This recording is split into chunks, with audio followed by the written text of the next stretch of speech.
Mayonnaise എന്ന് പറയുന്നത് ഒരു എമൽഷൻ എന്നാണ് പറയുക. എമൽഷൻ എന്ന് പറഞ്ഞാൽ ഓയിലും വാട്ടറും കൂടിയിട്ടുള്ള ഒരു കോമ്പിനേഷനാണ്. മയോണൈസിൻ്റെ പ്രശ്നങ്ങൾ വേറെയുണ്ട്. ഫുഡ് പോയ്സണിങ്ങും സംഭവങ്ങളൊക്കെ ഈ എഗ്ഗ് അതിനകത്ത് കയറുന്നുണ്ട്. പച്ച ആയിട്ടുള്ള എഗ്ഗാണ്, പച്ച മുട്ട ഉള്ള യോക്ക് ഉപയോഗിച്ചിട്ടാണ് ഇതിനകത്ത് എമൽസിഫയർ ആയിട്ട് അത് ഉപയോഗിക്കുന്നത്. പക്ഷേ നമ്മുടെ പ്രശ്നം അതല്ല. അതെങ്ങനെയാണ് നമ്മളെ ശരീരത്തിലേക്ക് അബ്സോർവ് ചെയ്യുമ്പോൾ ഉണ്ടാകുന്ന കലോറി വാല്യൂ ആണ് അതിനകത്തൊരു വലിയ പ്രശ്നം. എമൽസിഫൈഡ് ആയിട്ടുള്ള ഫാറ്റ് കുറച്ചും കൂടി പെട്ടെന്ന് നമ്മുടെ ബോഡിയിലേക്ക് അബ്സോർവ് ചെയ്യും. ഒരു ഓയിൽ നമ്മൾ എടുത്തു കഴിഞ്ഞാൽ, അപ്പോൾ നമ്മളിപ്പോൾ ഓയിൽ കുടിച്ചു കഴിഞ്ഞ് കഴിഞ്ഞാൽ അത് നമ്മുടെ ബോഡി എടുക്കണമെങ്കിൽ ബൈൽ എന്ന് പറയുന്ന സാധനമായിട്ട്, അതായത് പിത്തം ആയിട്ട് അത് ലയിച്ചിട്ട് അത് സാപ്പോണിഫിക്കേഷൻ എന്ന് പറഞ്ഞ സംഭവമായിട്ട് ചെറിയ ചെറിയ ഫാറ്റിൻ്റെ ചെറിയ ചെറിയ ഘടകങ്ങളായി മാറി അങ്ങനെയാണ് നമ്മൾ ബോഡി അബ്സോർവ് ചെയ്യുക. അപ്പോൾ നമ്മൾ ഈ എമൽസിഫൈഡ് ആയിട്ടുള്ള ഫാറ്റ്, അതായത് നമ്മൾ ഈ പറയുന്ന മയോണൈസ് കഴിച്ചു കഴിഞ്ഞാൽ ബോഡിക്ക് അധികം മെനക്കെടൊന്നുമില്ല, ചുമ്മാ അത് വരുന്ന പോലെ തന്നെ അബ്സോർവ് ചെയ്യും. 1 കിലോ പഞ്ചസാര നമ്മൾ കഴിച്ചു കഴിഞ്ഞാൽ ആ പഞ്ചസാര മുഴുവൻ നമ്മുടെ ബോഡി അബ്സോർവ് ചെയ്യും.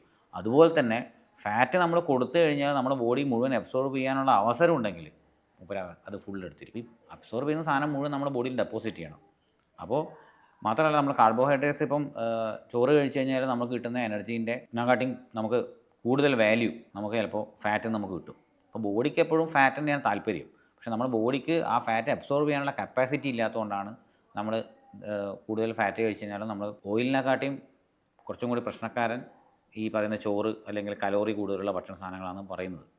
പക്ഷേ മയോണൈസ് വരുമ്പോൾ തിരിച്ചായി കഴിച്ചു കഴിഞ്ഞാൽ അത് മുഴുവൻ ചിലപ്പോൾ നമ്മളെ ബോഡി അബ്സോർവ് ചെയ്യും.